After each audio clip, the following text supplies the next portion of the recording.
Okay, good evening. Thank you very much indeed for inviting me to talk about the topic of World War II codes and ciphers, the two machines that the German military used for their ciphers during World War II. Now, as I did the research for this, I found out how complicated it was, and that it involves very high levels of mathematics, probability, permutation and combination theory, and statistics, none of which I'm an expert on. So I've tried to simplify this as much as possible, as much for my benefit as for yours. But I did run through this with my wife yesterday, and she says I really haven't simplified it enough. There were the two machines, Enigma and the Lorenz machine. The Lorenz machine was referred to in Bletchley Park as tunny. Tunny is another word for tuna, because the British and Bletchley Park used fish names to identify the different codes and the different circuits that they were attempting to crack. First of all, we need to talk a little bit about how do you create a cipher. And this goes right back to Julius Caesar. One of the first ciphers he created was just to substitute Greek letters for Roman or Latin letters. He then developed a little bit more sophisticated cipher, which involved shifting the alphabet by a certain number of letters. So he displaced the alphabet, but it was monoalphabetic. It was still using the same alphabet. And this is what we're doing here. So A is coded as D, B is coded as E, C as F. So this is a message, is the plain text, and it gets enciphered as that, just by displacing the letters. However, you haven't really changed a great deal. You're still using the same alphabet. And so it hasn't hidden the underlying features of certain languages, which can be susceptible to investigation through frequency analysis. So that's one of the first things a cryptanalyst would do. He would count how often a particular letter appears in your cipher text. And if it's an English one, then the most common letter in the ciphertext he is going to make a guess is probably an E, because that is the most common letter in the English language, followed by T, followed by N, and then we have little quirks like the fact that Q is always followed by U. So using those kinds of things, you can actually break into this. And you'll see in this particular case, we don't have a lot of E's in this message. We have a lot of S's. We have 1, 2, 3, 4 S's, and lo and behold, 1, 2, 3, 4 V's. So that would be an indication as to how you could break into it. Now, this is a much more complicated one. This was developed in the 1750s by Vigenère. And until the Victorian times, this was considered to be an uncrackable cipher. Basically, you're using multiple alphabets. You're using 26 different alphabets. So you have to identify, first of all, a keyword. That keyword is shared with the recipient of your message. In this case, our keyword is the word white, and that would be repeated all the way through the message. The word message is the message. So to encipher it, I look under, I say, the first letter I'm enciphering is M. It's under the W. So it's on the W alphabet. So if I look for M, and where M and W intersect, I find the letter I. And that is my ciphertext. The next letter is an E, and it's under the H. So I find the H alphabet, go down to E, and I find that it's an L. And so on and so on and so forth. But what you notice with this is that the two S's are coded differently. They are enciphered differently. And the two E's are also, actually, in this particular case, are enciphered the same.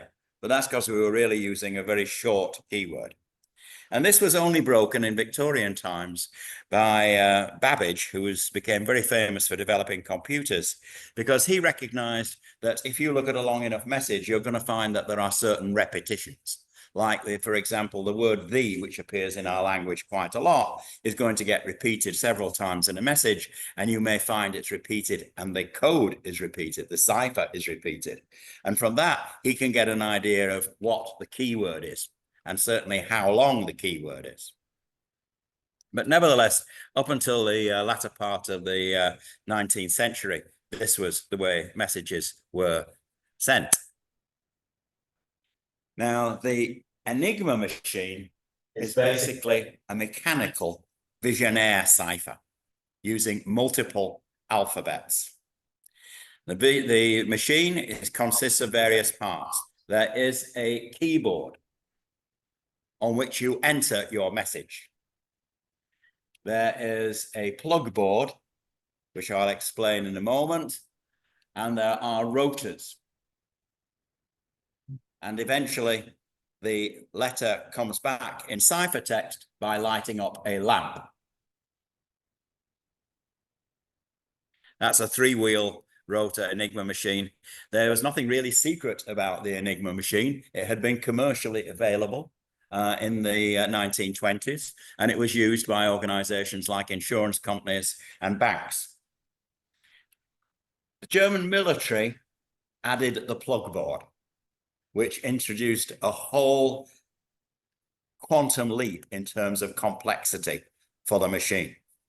At one point, the British military was considering also using the Enigma machine, so we could have had the situation where both the German military and the British military were using the same coding machine. However, the British detected certain flaws in this and decided to build their own wheeled coding machine, which they called Type X, which avoided some of the flaws that were in Enigma. This is the journey a letter will take through the Enigma machine. Here is the keyboard, and I press the letter T. It goes to the plug board where the T is plugged into the letter K. So it goes in as T, comes out as K. It then goes into the wheels. And you can see that at different stages, it goes from a K to a D, from a D to a P, from a P to an H, to a D. We're out here now. This is the reflector. These are the three wheels, the three rotors. It then comes back through the same three wheels. D becomes G, G becomes N, I think. N becomes, R, which becomes W, which goes back through the plug board, and W becomes G, and that's what lights up. Now, just to make life interesting, as I press the key, this wheel moves on one step. So the next time the path goes through the machine, it's a totally different path. And if I press T again, I will not get G. I will get a completely different cipher. When this wheel, which has 26 steps, one for each letter of the alphabet, has completed a revolution, it nudges this wheel to move one step. So it's a bit like the odometer on your car. As the miles go by, the 10 miles, when you've completed 10 miles, the 10th mile indicator goes up, and then the 100th mile. This is the same thing.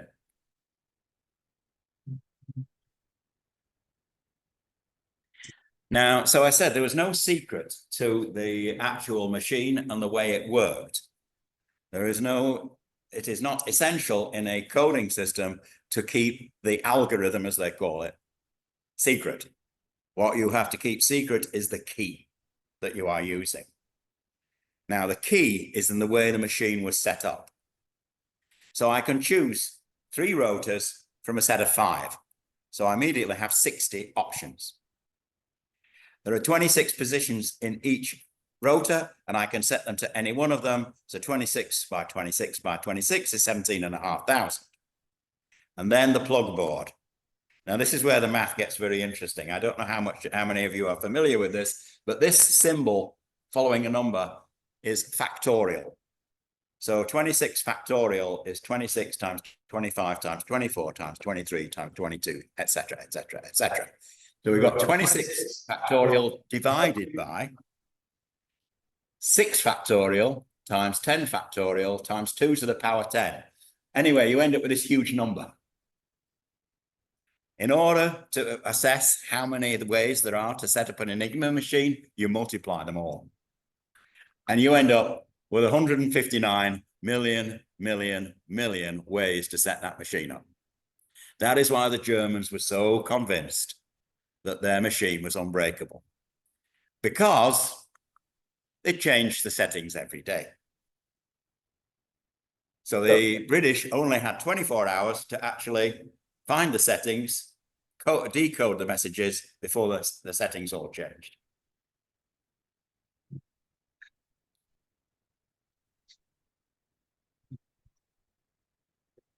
The weaknesses in Enigma: first of all, no letter can be enciphered as itself. There was only a single plug board. So if A is plugged into F, then F is plugged into A. And it used the same plug board on the way into the rotors and on the way out. Had there been a second plug board, so they used one plug board on the way in and one plug board on the way out, that could have changed things dramatically. And when I talk about the plug board, it's just basically like an old telephone switchboard, a corded switchboard, where you take one end of a jacked plug and you plug it into one letter and you plug the other into the other letter. And there were 10 cords. So basically 20 out of the 26 letters of the alphabet were linked to something else in the plug board.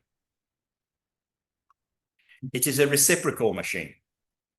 If your recipient is set up exactly the same as the sender, and he types in, or she types in the ciphertext, they get back German.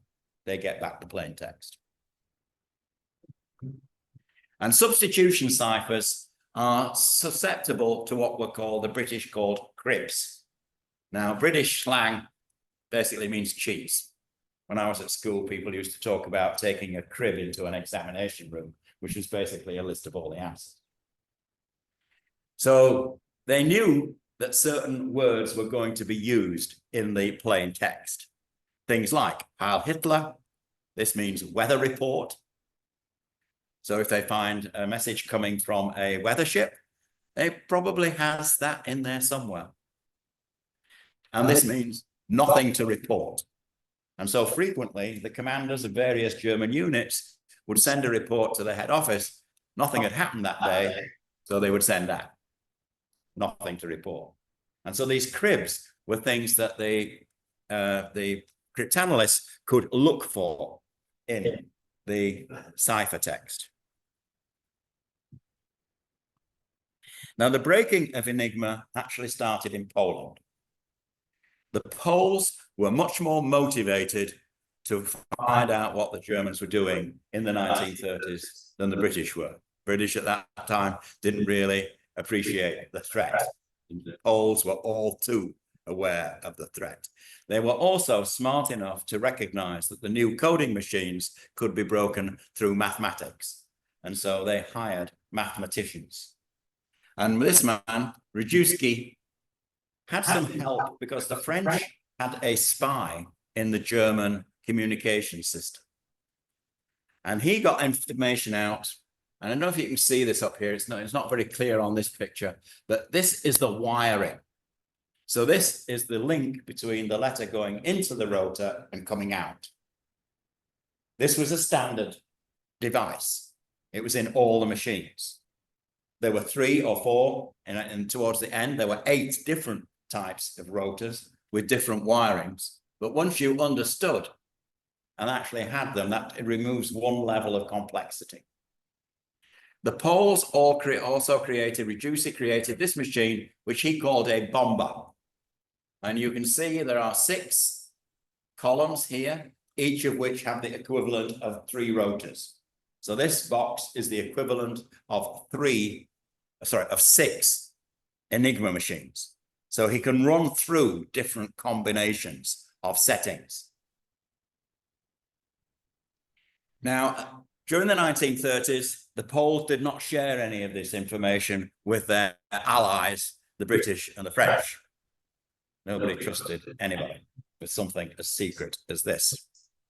However, in 1939, in July 1939, after the Ribbentrop-Molotov Pact had been signed. That is the pact which basically said, we're going to carve Poland up. We, the Germans, will take the western bit. You, the Russians, can take the eastern bit. The Poles realized that they were in serious trouble and they needed the help of the British and the French. And so there was a meeting. And the Poles had created replicas of the Enigma machine from all the work that they had done through the 30s, which they gave to the British and the French. Now, the Poles eventually escaped France, but of course, after the fall of France, they then managed to get to England. However, they never worked at Bletchley Park. They were never given the access to the British secrets. They continued to work on cracking German codes, but under the auspices of the exiled Polish government.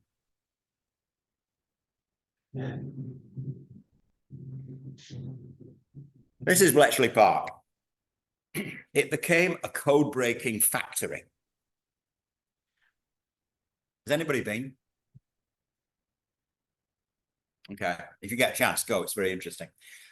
This man, Alistair Denniston, he had been the head of Room 40 during World War I. Room 40 was where the British naval code breakers worked, and they had been very successful. They broke, famously, the Zimmermann telegram.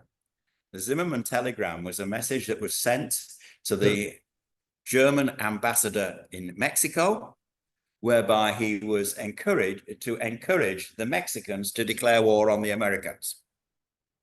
If he did so, and the Germans won that war against the Americans, the Mexicans would be given back the territory that they had lost in the 19th century, i.e. Mexico, parts of Arizona, and parts of California.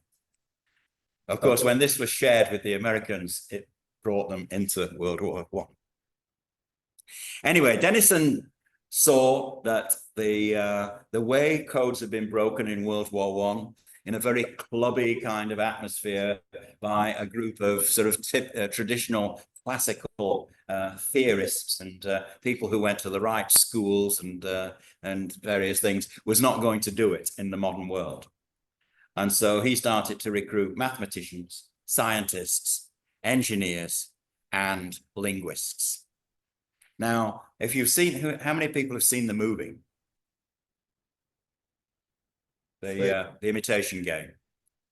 Denniston is not portrayed well in that movie. That is a piece of drama. That is not what he was like at all. He wasn't the arrogant, unthinking, uncooperative. In fact, the very reverse. If you read the reports of the people who worked for him at Bletchley Park, he was a very pleasant gentleman, a very smart gentleman, and he actually saw that they needed a new kind of code breaker and hired them. So the whole system was set up as a code breaking factory. 6 and 8, the code breaking hut. 6 was the Air Force, 8 was the naval Enigma. That's where Turing worked. And then the intelligence and analysts sort of took the raw material that was provided to them by the code breakers and actually analyzed it for its intelligence value.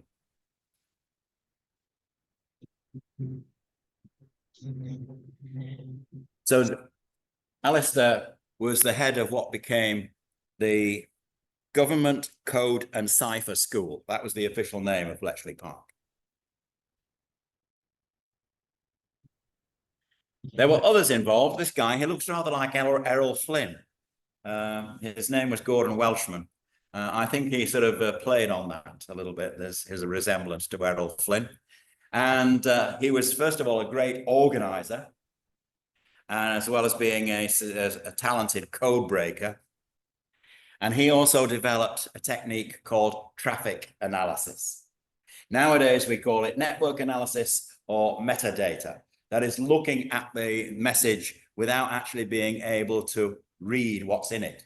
but looking at where it comes from and any other clues you can get from the type of message it is. So in this case, this is the Tunney network, the Lorenz network, centered on Berlin, with streams going out to all the major army groups. And this is rather more complicated because it was Enigma. So they could get a lot of information from this traffic analysis. It gave them an order of battle of the German armed forces. It gave them where the units were located. It told them when units were being moved. And it also gave them a good source of cribs. Okay, the movie is all about Alan Turing and his part in Enigma and his creation of the bombs. Now, he took what the Poles had done with their bomber and sort of built it on steroids. But it was an electromechanical device. It was based on relays. There were no transistors in the 1940s. And so this was a mechanical machine. Again, we have the three wheels. And the bombs would identify the wheel order, the rotor cores, and the plug board links. And they could be, I wouldn't say programmed, but they could be tuned in a particular way to look for particular types of information, like from the cribs. And what they're looking for are the contradictions. The contradictions like a letter that's been coded to itself. They know that if that's what they came up with, that could not be a correct wheel setting. If they found that a letter that was in the plug board was linked from one to the other, but then they found it was linked to another letter, that was a contradiction. That couldn't be the way it was. So it sort of eliminated lots and lots of possibilities and brought the whole code breaking down to a more manageable size from that 159 million that they started with. He also developed a technique which he called Banburismus, which was basically not mechanical and not this kind of thing at all. It was just perforated sheets with punched holes that could be used to move up and down the cipher text messages to start to look for patterns. He called them Banburismus because the sheets were printed in a town near Bletchley called Banbury.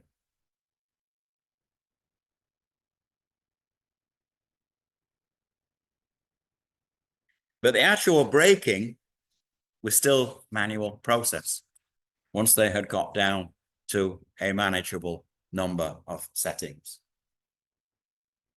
They also needed pinches. Pinch is a British slang for theft or stealing. And throughout the war, they were the commanders of British naval ships and Canadian, and eventually American, were told if they were able to get into particularly U-boats, that they should recover every piece of coding material they could. This was a trawler, Polaris. Munchen was a weather ship, but that was a German U-boat. This was a German U-boat on May 9th, 1941. This is the HMS Bulldog. This is the ship that actually attacked U-110. The U-boat did not sink immediately. And so the commander sent a boat with some of his sailors across to the U-boat, and they got inside and found that the Germans had not destroyed their coding material or their the machines or their coding books. So they were able to retrieve everything, including an Enigma machine. Because in general, the naval Enigma was a much greater challenge than the other Enigmas. The one that was broken first was the Air Force Enigma, and that was broken basically throughout the war. The naval Enigmas were much more difficult. They used more sophisticated processes. They were more rigorous in the way they used their processes. However, in one second. In February 1942, the Germans adopted a four-wheel rotor, a four-wheel Enigma machine. And all the work that had been done in Bletchley Park up to that time was now of no value. And there was a blackout. They could not read the German naval codes from February 41 until October, sorry, February 42 until October 42. October 42, U-559 was attacked on the surface in the Mediterranean. 3 sailors were sent across, 2 officers and actually I think he was a cook. And whereas they didn't get the machine, they did get all the latest coding material and the code books and the current settings. Unfortunately, 2 of the men went down with the submarine because it suddenly started to sink before they were able to get out. So 2 men died. But this was a tremendous help to Bletchley Park. They got that stuff back to them very, very quickly. They were able to realize how the four-rotor Enigma was working.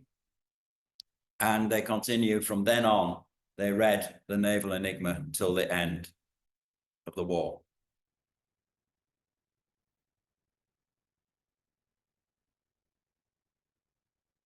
And one of the things about Enigma is it's a very labor-intensive process.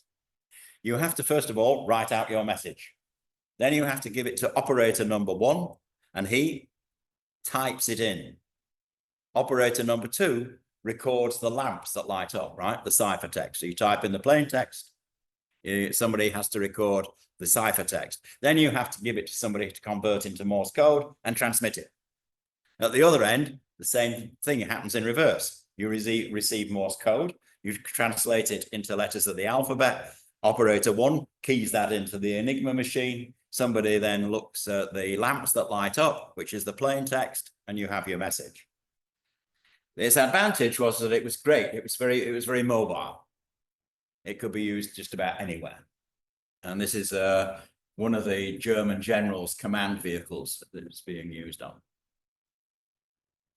So Germans really needed something else. And this was tunny.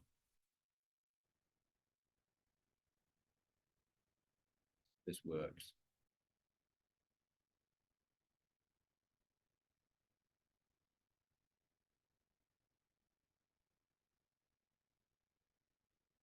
That is Morse code.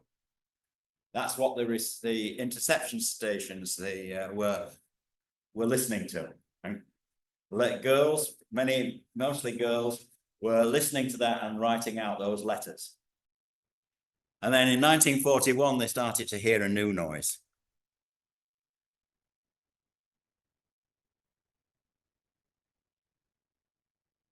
We hope.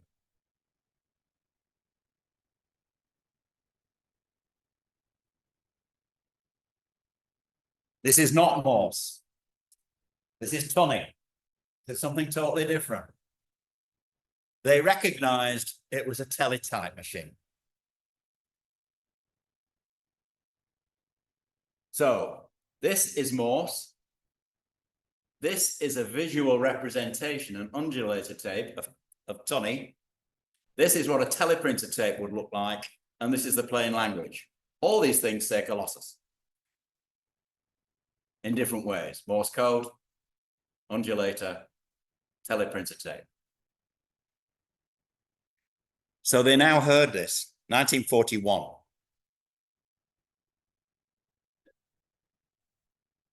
Now, this is based on the teleprinter code. It was developed in 1853 by Mr.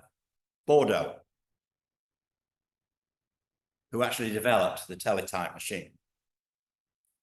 And it's based on 5 streams. This is where it starts to get complicated. I'm sorry about this. It's based on 5 streams, and in each stream, you can either have an impulse or no impulse. Now, this was modified by Murray in 1901, because the initial machines were actually, you typed the message, and as you typed the message, it came up at the other end on a piece of paper. Has anybody seen a telex machine, a modern telex machine or a teletype machine?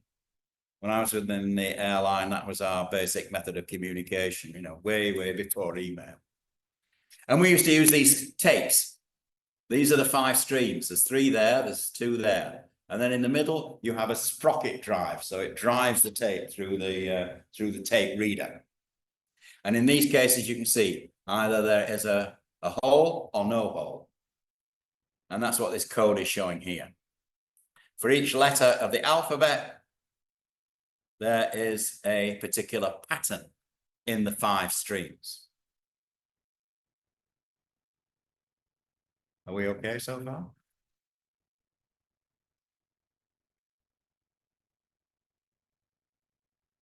They created the ciphertext on the tunny wheels, and there were 12 of them. You can see here these switches. These switches indicate whether it will produce an impulse or no impulse, hole or no hole. There are 12 wheels. These were called chi wheels. These were called psi wheels. These were called motor wheels. And instead of having a 26 pattern, the letters of the alphabet, which is what Enigma had, these had 41, 31. You see that there's a lot of these that are prime numbers. So they're very difficult to spot repetitions in. And that's what the machine looked like. Here are the psi wheels. Here are the chi wheels, the chi wheels, and the motor wheels. Each psi wheel produced one of the 5 streams, right? By addition to the streams produced by the chi wheels to produce the key. The plain text plus the key is the ciphertext. The ciphertext plus the key is the plain text. But it's addition of a type you are not familiar with. And I'm not going to go into this. This is binary addition. Okay? But I'll try and give you an example and see if that helps. So here we go. We have the letter C. This is plain text. And it is, in Bletchley terms, dot, cross, cross, cross, dot. See, letter C. No pulse, pulse, pulse, pulse, no pulse. The psi wheels have produced, remember 5 of them, each one producing individually. They've produced cross, cross, dot, dot, cross, which happens to be the letter W. The chi wheel has produced dot, dot, cross, dot, cross, which happens to be the letter H. But what's interesting is what happens when you add them together. And you add them by saying that and that are different. So I'm going to put an X. That and that are different. I'm going to put an X. That and that are different. I'm going to put a cross. That and that are the same. I put a dot. That and that are the same. I put a dot. So I now have a new letter, which is cross, cross, cross, dot, dot. That's the letter U. That's the key. If I add the key to the C, the plain text, so I'm adding dot to cross, it's going to be a cross because they're not alike. I'm adding cross to cross, they're alike. I put a dot. Cross to cross, they're the same. I put a dot. Cross to dot, they're different. I put a cross. Dot to dot, that's the same. So the ciphertext is the letter B. That's what will be printed. And if I add this, the ciphertext back to the key, I come back to C. Take my word for it. It happens.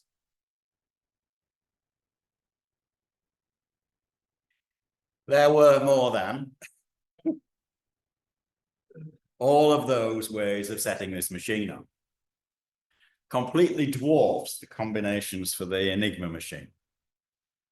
10 raised to the power of 170. If you processed 5,000 different alternative settings per second, it would take you 500 million years to go through all the potential settings. So that what they call a brute force attack, where you try every different setting, is not going to work. However, Tunney and the other fish teletype codes were of enormous strategic value because they were the links between the German high command and the field's generals. So actually, this is Hitler's emails to his generals. The first break in Tunney came from this man, John Tilton. Now, what they had was what they call, in coding terms, a depth. A depth is where you get two or more messages where the key is the same. So this was an operator error. He sent a message. When he checked if it had been received well, the recipient said no, there had been some problems in the transmission. So he sent the same message again, but he left the settings the same. But he made certain changes. Some of the punctuation was changed. And so some of the spelling was changed. But essentially, it was the same message with the same key. Now, as we saw before, plain text 1 plus key equals ciphertext. Plus key equals ciphertext 2. If you add those two equations together, this is where we get into the algebra, the key disappears. And you end up with C1 plus C2, the ciphertext, add it together, are equal to the plain texts, add it together. So what you can do, and this becomes now a huge crossword puzzle, you are going to try and tease out what one of those messages said. And if you can do that, you are left with both plain texts, and from that you can get the key. And that's what Tilton did. It took him 10 days. They got a depth of 4,000 characters. And they produced 4,000 characters of key produced by this machine. Now, bear in mind that the British had never seen the machine. It's not like Enigma, where everybody knows what it looks like and how it works. This was all they knew. It was a teletype machine. They had no idea how it worked. Until this guy came along, Bill Tutt. He was 24 years of age. And everybody else had looked at these 4,000 characters of key and not been able to do anything with them. And so he was given the job and said, see what you can make of this. He had a brain about the size of a house, I think, that was capable of seeing patterns. So he wrote out the 4,000 characters of key, not all 5 streams, just one. Just the top stream, stream 1. He wrote out whether they were dots or crosses in the 4,000 characters. And he began to see repetitions. And after 2.5 months of looking at this, he determined that there was a wheel generating 41 impulses that was contributing to that stream, but that there was another component. He then, having started to break this, then he got all the other cryptanalysts to come in, and they all worked on it. And eventually, they actually revealed the logical structure of the machine without ever seeing it. They knew exactly how it worked. And they never did need to see it. They never did see it until after the end of the war. But Tutt also developed a statistical, I'm not even going to try and explain this to you, a statistical method of identifying the wheel settings, how those wheels had been set up. And from that, they were able to create an electronic emulator. Remember, they'd never seen it, but basically what you have here is the electronic equivalent of the 12 wheels. And we'll see how that was used. Bill Tutt came to Canada. He became a professor of mathematics at Waterloo University. He was given the Order of Canada, bearing in mind that until about 1980, he couldn't say anything about his work at Bletchley. but he was a highly recognized mathematician. He died in 2002 and he's buried in West Montrose, Ontario. What he achieved, those two things, working out how tunny worked and working out a method to break the wheels, have been described as the greatest intellectual feat of World War II. So, Robinson. What was Robinson? Well, the problem that he came up with required the processing of huge amounts of data, basically counting in order to find the patterns. And it couldn't be done manually. So they started to try and do it with a machine. This is the machine. It mostly, again, has relays in it. It's not an electronic machine. And this is, they're called the bedstead.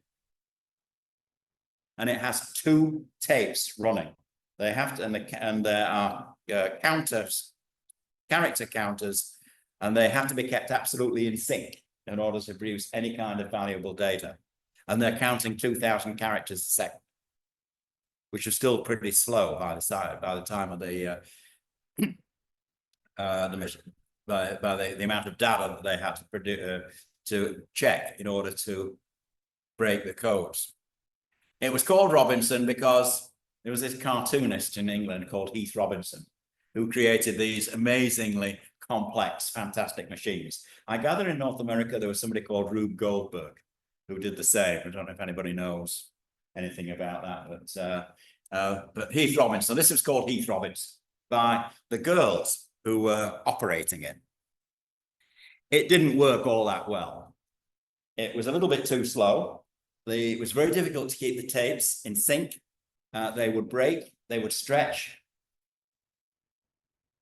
So they decided, this is Max Newman. He decided that there was an opportunity to make an electronic version of Robinson. And this is it. It's called Colossus. These ladies are Wrens, Women's Royal Naval Service. There were about 600 of them working at Bletchley. I know somebody said that there was a lady who was one of your members who used to work at Bletchley. I don't know if she was one of the Wrens, because they also had lady cryptanalysts as well. But sorry? She was a Wren. Well, okay, so she was one of these girls. So she was an operator. But there were girls in the actually doing cryptanalysts as well. That's Max Newman. This is the Dollis Hill Post Office Research Station. Now, in the UK at the time, the post office was not only responsible for the mail, it was responsible for electronic communication. So it was responsible for telephones and teletypes. And this man, Tommy Flowers, was an engineer working at Dollis Hill. And he was primarily working on how to update and update telephone exchanges using electronics. Now, again, this is before the days of transistors, but what they did have was what in England they call valves, what in North America we call vacuum tubes. And he built this machine using vacuum tubes. This one here is actually a photocell. That's what doing the counting. And this thing could count up to 5,000 characters per second. And you only needed one tape because they had electronic storage that would hold the equivalent of the second tape that was going to be compared with the... It was the first programmable electronic computer. Don't let the Americans tell you that they invented it first. This was 2 years before ENIAC. And it was programmable through switches and plug boards. So again, the cryptanalysts could tell the girls certain things to program the machine in order for it to look for certain types of repetitions, certain types of patterns. This is a reproduction. It's a real one. It's at Bletchley Park because they were all destroyed under the instructions of Winston Churchill. There were 10 of them working by the end of the war.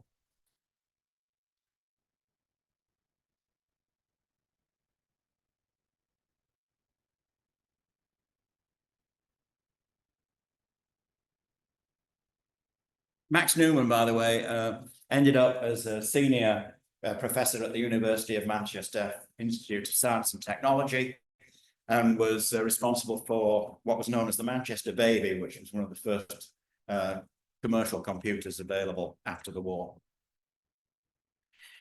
And one of the things that Flowers did, because the problem with valves, vacuum tubes, is they keep failing, and they were considered to be very unreliable. He found that if you powered them up very slowly and then left them on, they worked much more consistently. So the thing was never turn the machine off. Now, some of you are old enough to probably have had valves in your amplifiers and your record players, right? So that shows how old we all are, right? Records, valves. I remember when we had an RCA radio gramophone, and it needed attention. And when the guy came out to look at it, he called his assistant over and says, "Hey, look at this, it's got valves." So Colossus broke the wheel patterns and the settings, and the effect of the Chi wheels could be removed. But then it still had to be broken by hand. This man is called Ralph Tester. He ran an organization called the Testery, and he would, his team would further break to get the wheel patterns and settings, and then emulator. You could then set up the Tunny emulator to behave like a Tunny machine. You can feed the ciphertext into it, and it will get out, and you'll come back German. Now, there are stories about Colossus that you could just feed the German message in, and it would give you the English language equivalent. That is absolutely not true. You had to go through all this process, and there was still a lot of work to do. So the ciphertext came out, converted to German. It could be then translated for distribution by the analysts. So what was the effect of the success of Bletchley Park? Well, Enigma, breaking Enigma, allowed the British and its Commonwealth to stay in the fight in the early years of the war, particularly the Battle of the Atlantic. The breaking of naval Enigma was critical to diverting and rerouting the convoys that were bringing supplies to Britain, because by reading naval Enigma, we knew where the U-boat wolf packs were, and we could send the convoys around them. But it had to be used very judiciously, because if all that information was used, the Germans might eventually realize that their codes had been broken. And then they would have started with something completely different. The Germans never knew. Tunny shortened the war towards the end, and there are two particular things that it did. One was Operation Citadel, which was a German plan to encircle the Red Army. And you are obviously not going to read that, but that is the actual message, the decoded message from the German general giving an appreciation of the deployment of the Russian army before this battle started. The result was this was shared with the Russians. And of course, then they could prepare for the onslaught coming. The Battle of Kursk was the largest tank battle ever. It was also the beginning of the end for the Wehrmacht, because from Kursk, they were continually pushed back until they ended up in Berlin in 1945. Also, it told the Allies that their deceptions around D-Day were working. If you remember, the Allies were very keen that the Germans did not know where the D-Day landings would take place. And so they set up a whole fiction. They set up a fictional army under General Patton in Kent, complete with dummy tanks and offices and radio traffic and all the rest of it. And by listening to what the Germans were saying, they they realized that the Germans were buying this deception, that the Germans left their armies right up, even after the D-Day landings. Hitler refused to move some of his army units from the Pas-de-Calais down to Normandy. And so make comparison between the two devices, number of wheels, the number of positions, the method, substitution for Enigma, addition for Tony. Normally an Enigma message was less than 300 characters, but you could go into thousands of characters with a Tony message. So the type of information was tactical or strategic. It was in use in 1923. Tony didn't start until 1940. It was declassified by British in the 70s or 2002. One was transmitted by Morse, one was down by the teletype. So, any questions? Bearing in mind, I'm not a mathematician, I am not a cryptanalyst, and I'm not an engineer, but ask me anything you like. You know, the Germans cracked any of the Allies. Some of them, yes. Yes, they did. Yeah. I don't know just which ones, but they were reading some of the Allies' messages. But fortunately, because the Allies could tell from Tony which ones were being cracked, and they could use them to continue to feed what nowadays we call disinformation, or they could just change. So we had a much clearer view of what they were doing to us than they did of what we were doing to them.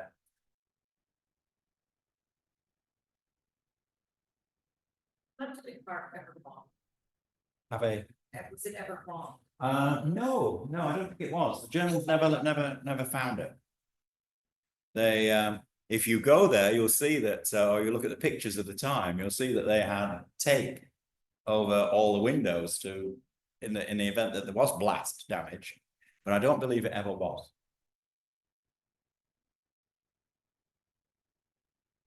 They were very, the secrecy was significant. If you've ever read the British and indeed the Canadian Official Secrets Act, the penalties are quite draconian. I mean, you know, it is they put you in jail and throw away the key if you give anything away. And so basically it's the 30-year rule. And so it was really the mid-70s before any of the stories about what happened at Bletchley started to come out. Okay. There are still things going on. I mean, what happened was they closed Bletchley and they created what now is called GCHQ, Government Communications Headquarters, which is in Cheltenham in the UK. We know that probably, or we believe that one of the colossi was not destroyed and ended up there, and actually was being used up until the 21st century. But presumably they replaced some of the vacuum tubes with transistors.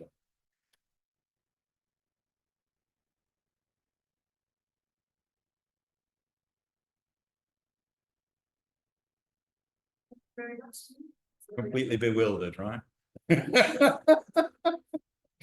Well, I'm sorry about that. It's a very difficult topic to talk about without getting into the weeds a little bit.